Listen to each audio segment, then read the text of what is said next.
আসসালামু আলাইকুম দর্শক, আপনাদের সবাইকে স্বাগতম আমাদের আজকের এই আলোচনায়। আমার সাথে উপস্থিত আছেন মিস্টার তানভীর।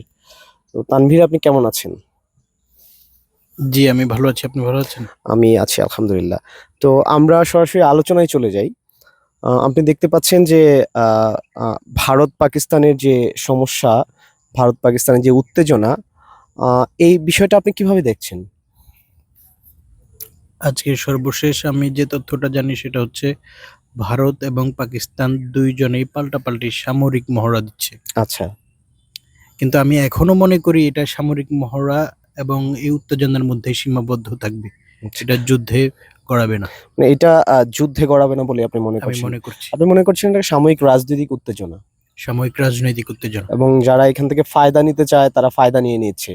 দুই অবশ্যই। দুই দেশের এবং দুইটা শ্রেণী। যুদ্ধ শুরুর আগেই দুই দেশই অর্থনৈতিকভাবে অলরেডি ক্ষতিগ্রস্ত। আচ্ছা। এবং যুদ্ধ হলে দুই দেশ যে পরিমাণ অর্থনৈতিকভাবে ক্ষতিগ্রস্ত হবে হুম। তা তারা নিজেরাই বুঝে যে এটা কোনোভাবেই তাদের জন্য ভালো সিদ্ধান্ত ভালো হবে না সিদ্ধান্ত যে হবে না। যুদ্ধ মানে একটা দীর্ঘমেয়াদী যুদ্ধে তারা জড়াবে। আচ্ছা। সেকেন্ড যে বিষয়টা নিয়ে আমরা আলোচনা করতে পারি, আপনি জানেন যে একটা মানবিক এটা করিডোর। এমনও হতে পারে যে ভারত আশা করেছিল একটা মানে স- তড়িৎ গতিতে সার্জিক্যাল স্ট্রাইক টাইপের কিছু একটা করে তার দেশের মানুষের মাঝে একটা ইমেজ আচ্ছা, আচ্ছা, মানে নিয়ে আচ্ছা, আসার, আচ্ছা, কিন্তু পাকিস্তান এবার হচ্ছে যে পরিমাণ মানে জিরো টলারেন্স নীতি অবলম্বন করেছে, আচ্ছা। তাতে এবার এটা সম্ভব হচ্ছে না। ঠিক আছে, আমরা পরবর্তী টপিক নিয়ে আলোচনা করতে পারি। আপনি দেখছেন যে একটা মানবিক করিডোরের একটা কথা হচ্ছে বাংলাদেশ মায়ানমার সীমান্তে, বিশেষ করে আরাকান রাজ্যের জন্য। জাতিসংঘ থেকে সরকার, জাতিসংঘ মোটামুটি মিটিং করে এটা প্রায় ঠিক করে ফেলেছেই বলে মনে হচ্ছে। তো আপনি কি মনে করছেন যে আসলে এই মানবিক করিডোরটা কেন দেয়া হচ্ছে, এবং কেন রাজনৈতিক দলগুলোর সাথে এই সরকার আলাপ আলোচনা না করে তারা এত বড় সিদ্ধান্ত নিল? আপনার কি মনে হয়? এই সিদ্ধান্তটা নিয়েছে সরকার জাতিসংঘের চাপেই, এবং আওয়ামী লীগ বলতে চাইছে যে তারা এই সিদ্ধান্তের কাছে নত হয় নাই দেখে তাদের পতন হয়েছে। যদিও বিষয়টা এমন না।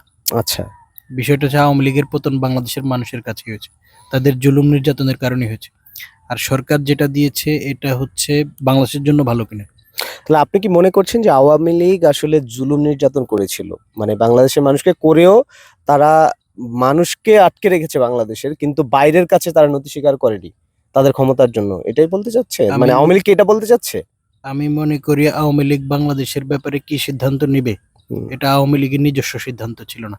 এটা আওয়ামী লীগের পররাষ্ট্রনীতি বলতে কোনো নীতিই ছিল না। মানে এটা আওয়ামী অন্য লীগের অন্য কোনো দেশ থেকে আওয়ামী সিদ্ধান্তটা আসতো, লীগের তাই তো? পররাষ্ট্রনীতি ছিল ভারত তোষণ নীতি। আচ্ছা, আচ্ছা, সুতরাং আওয়ামী লীগ বা অন্য দেশের কাছে মাথা নত করে নাই। এটা আচ্ছা, একেবারেই অবান্তর। আচ্ছা, আচ্ছা।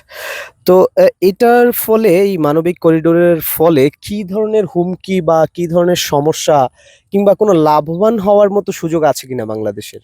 বাংলাদেশ জাতিসংঘকে এই হিউম্যানিটেরিয়ান করিডোর কতদিনের জন্য দিবে এই এবং সেখানে কি কার্যক্রম পরিচালনা করা হবে এবং বাংলাদেশ সেখানে কতটুকু নিয়ন্ত্রণ রাখবে, হুম, কোনো কিছুই আমরা এখনো স্পষ্ট না।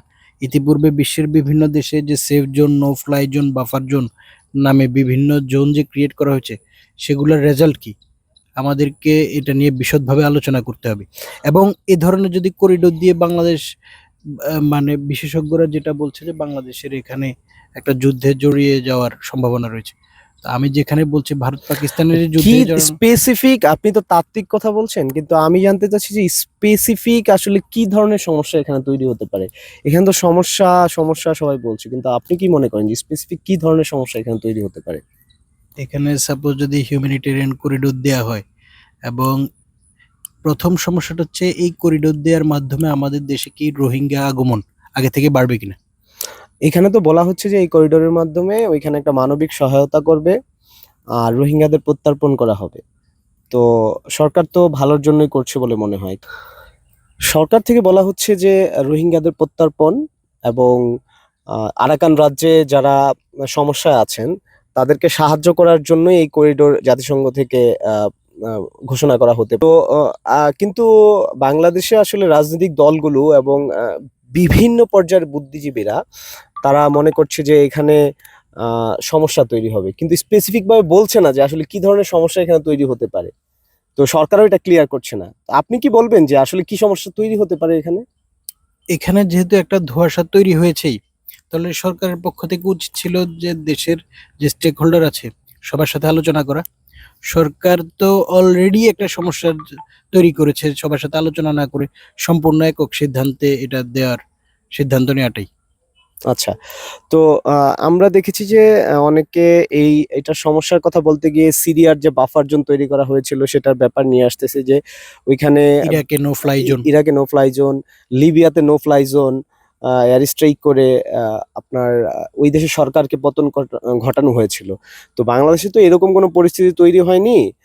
আর আপনি কি মনে করেন এখানে কি কোনো সুদূর প্রসারী কোনো লক্ষ্য আছে যে বাংলাদেশের পাশে একটি নতুন রাষ্ট্র তৈরি হবে, সেই রাষ্ট্রের জন্য জাতিসংঘ কিংবা বিশ্বের পরাশক্তিগুলো এখানে চেষ্টা করছে কিছু একটা এই করার? আলোচনাটা তো দীর্ঘদিনের, আচ্ছা, যে এখানে ভারতের সেভেন সিস্টার, আরাকান, বাংলাদেশের পার্বত্য চট্টগ্রাম, এখানে অঞ্চলগুলো নিয়ে একটা আলাদা খ্রিস্টান মেজরিটির রাষ্ট্র ক্রিয়েট করা নিয়ে দীর্ঘদিনের একটা আলোচনা রয়েছে। কিন্তু ভারত কি এটা মেনে নেবে যে ভারতের একটা রাজ্য চলে যাবে? ভারত তো এই অঞ্চলে শক্তিশালী দেশ। ভারত এবং চীন এটা মানার কথা না। আচ্ছা, এবং চীন কেন মানবে না বলে আপনার মনে চীন হয়? মানবে না। চীন তো এখানে যদি নতুন একটা খ্রিস্টান মেজরিটি রাষ্ট্র রাষ্ট্র হয়, হয়। সেটাও কার পারপাস সার্ভ করবে এবং এটাকে স্পন্সর করছে কে? চীন তো এখানে মানে অন্য কেউ নিয়ন্ত্রণ করুক। হুম। এবং আপনি জানেন ওই এলাকাটা কিন্তু সমুদ্র আছে। কিন্তু আপনি একটা ব্যাপার খেয়াল করবেন যে চীনের যে নীতি, সেই নীতিতে তারা কিন্তু তাদের বাইরে যারা বন্ধু আছে তাদেরকে কিন্তু তারা ওইভাবে কখনো হেল্প করে না যে একটা নতুন রাষ্ট্রকে স্টেবল করে রাখার জন্য, কিংবা একটা নতুন মতবাদকে উত্থানের জন্য, কিংবা একটা নতুন দলকে ক্ষমতা নিয়ে আসার জন্য এরকম কোনো সাহায্য কিন্তু চীন করে না। তো চীনের এই অপারগতা এবং চীনের এই ব্যর্থতার কারণে এখানে নতুন একটা রাষ্ট্র হতেই পারে। হতেই পারে। তো এটা অবশ্যই চীনের হ্যাঁ, ব্যর্থতা, এটা হ্যাঁ। মানতেই হবে। আরেকটা বিষয়ে আমরা নতুন করে আলাপ করতে চাই, সেটা কোনো পত্রিকাতে আসেনি কিংবা সোশ্যাল মিডিয়াতে আমরা দেখতে পাচ্ছি যে এটা নিয়ে খুব আলোচনা হচ্ছে। আপনি জানেন যে ভারত বাংলাদেশের চট্টগ্রাম এবং ফেনী সীমান্তে তাদের ব্যাপক হারে সৈন্য সমাবেশ ঘটাচ্ছে। এইদিকে বাংলাদেশে যে সশস্ত্র বাহিনী আছে তাদেরও প্রস্তুতি নাকি ব্যাপক। এটা সোশ্যাল মিডিয়া থেকে প্রাপ্ত খবর। তো আপনার কি মনে হয় যে এই উত্তেজনা কেন তৈরি হচ্ছে? যদিও জনগণ আসলে জানে না, আসলে অফিসিয়ালি এই বিষয়গুলো জানে না। তো আপনার কেন মনে হয় যে এটা কেন তৈরি হচ্ছে? এটা হচ্ছে ভারত পাকিস্তানের মধ্যে যে উত্তেজনা, এটার পার্শ্ব প্রতিক্রিয়া। আচ্ছা, এবং তারা শুধু বাংলাদেশ সীমান্তে নয়, চীন সীমান্তেও তাদের সৈন্য সমাবেশ স্ট্রং করেছে। আচ্ছা। তো সুতরাং এটা আমাদের জন্য কোনো আশঙ্কার কারণ এই মুহূর্তে আছে বলে আমি মনে করি না, আপ তবে প্রস্তুতি নিয়ে রাখা ভালো। আপনি দেখেছেন যে ভারতের মিডিয়াগুলোতে চিকেন নেক নামে বাংলাদেশের ফেনীকে ধরা হচ্ছে এবং তারা চাচ্ছে যে চট্টগ্রামটা আলাদা করে ফেলতে। ফেনীতে তারা আক্রমণ করে। তো আপনার কি মনে হয় না যে আসলে এইরকম কোনো পরিকল্পনা পার্শ্ববর্তী কোনো দেশের থাকতে পারে? তাদের তো ইচ্ছা তো আছেই, কিন্তু এই মুহূর্তে যে পরিস্থিতি, সেই পরিস্থিতিতে আমার মনে হয় না ভারত বাংলাদেশে কোনো প্রকারের মানে হস্তক্ষেপ করবে, হস্তক্ষেপ সামরিক করে। হস্তক্ষেপ। আমার মনে হয় যে শুধু ভারত বাংলাদেশ না, বাংলাদেশের পক্ষ থেকেও এরকম কোনো উস্কানি দেওয়া উচিত না উচিত না। যে আসলে একটা বড় যুদ্ধ বেঁধে যায়। আমি তো মনে করি বাংলাদেশের অবস্থা বিবেচনা করে বাংলাদেশের কোনো ধরনের যুদ্ধতেই জড়ানো উচিত না। তবে প্রস্তুতি নিয়ে রাখতে প্রস্তুতি হবে। নিয়ে রাখা ভালো। কিন্তু আপনি যেমন আমি এটাও তো বলছি যে আরাকানে বাংলাদেশ সেনাবাহিনীর, যেটা শোনা যাচ্ছে যে বাংলাদেশ সেনাবাহিনী সেখানে আরাকানে একেবারে ব্যাটেল গ্রাউন্ডে থাকবে, এটা তো আমাদের জন্য একেবারেই অনুচিত। একেবারেই অনুচিত এবং এইটা আমাদের সার্বভৌমত্বের জন্য হুমকি। আপনি বাংলাদেশের সেনাবাহিনী আরাকানের ব্যাটেল গ্রাউন্ডে থাকবে কোন যুক্তিতে? কোন যুক্তিতে থাকবে? কেন থাকবে? যদি রোহিঙ্গাদের জন্য আলাদা রাষ্ট্র গঠন করতেই হয়, তাহলে এটা কেন আগে ভাবা হলো না? রোহিঙ্গা সমস্যাটা তো আজকের সমস্যা না।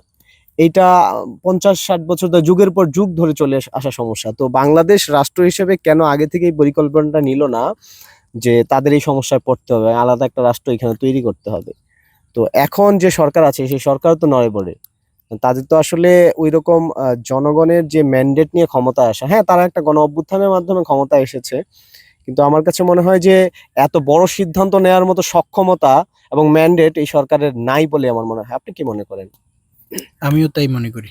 আচ্ছা।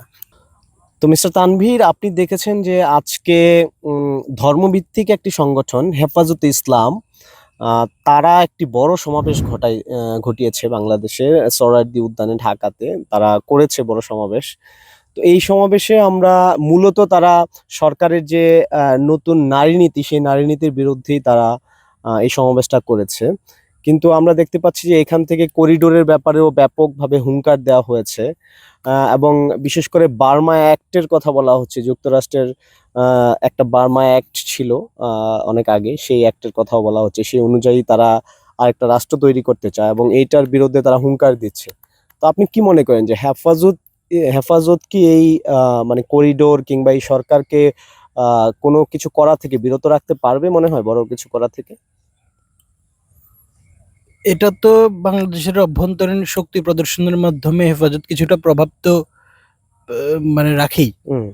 এবং মামুনুল হক যেটা বলেছে, যদি পার্বত্য মানে ওখানে যদি হিউম্যানিটেরিয়ান করিডোর দেওয়া হয়, মামুনুল হক বলেছে ইসলামপন্থীদের নিয়ে যুদ্ধের ঘোষণা দিবে। কিন্তু তো আপনি যে আপনি শেষ করেন, তারপর আমি বলছি। যুদ্ধের ঘোষণা দিবে এটা হুম, বলেছে। হুম, তো সুতরাং এই ধরনের সিদ্ধান্ত নিতে গেলে আপনি তো এটা বুঝতেই পারছেন যে বাংলাদেশ একটা ইন্টারনাল এবং এক্সটার্নাল ক্রাইসিসের মধ্যে পড়বেই। হুম। এবং কিন্তু এই আপনার কাছে কেন মনে হয় এই সরকার কেন আসলে এই রিস্কটা নিতে চাচ্ছে? আমার মনে হচ্ছে ওখানে হিউম্যানিটেরিয়ান করিডোর যে দেওয়া হবে বলেছে, ওখানে কাজ করবে কারা? এনজিও। এনজিও। এই সরকারের উপদেষ্টা সবাই কারা? এনজিও বান্ধব। এনজিও। এনজিও থেকে আসা। এনজিও থেকে আসা। হুম। তো তারা তো তাদের পারপাস সার্ভ করবে, যে সিদ্ধান্ত সেটাই নিবে। আচ্ছা, মিস্টার তানভীর, ধন্যবাদ আপনাকে আজকে আমার সাথে যুক্ত হওয়ার জন্য। পরবর্তীতে আমরা আরো অনেক বিষয় নিয়ে আলোচনা করব। সে পর্যন্ত আপনি আমাদের সাথে থাকবেন সেই প্রত্যাশায়। তো দর্শক, ধন্যবাদ। আপনাদের সবাইকে ধন্যবাদ আমাদের সাথে থাকার জন্য। পরবর্তী প্রোগ্রামগুলোতে আমাদের সাথে থাকবেন সেই প্রত্যাশায়। আসসালামু আলাইকুম।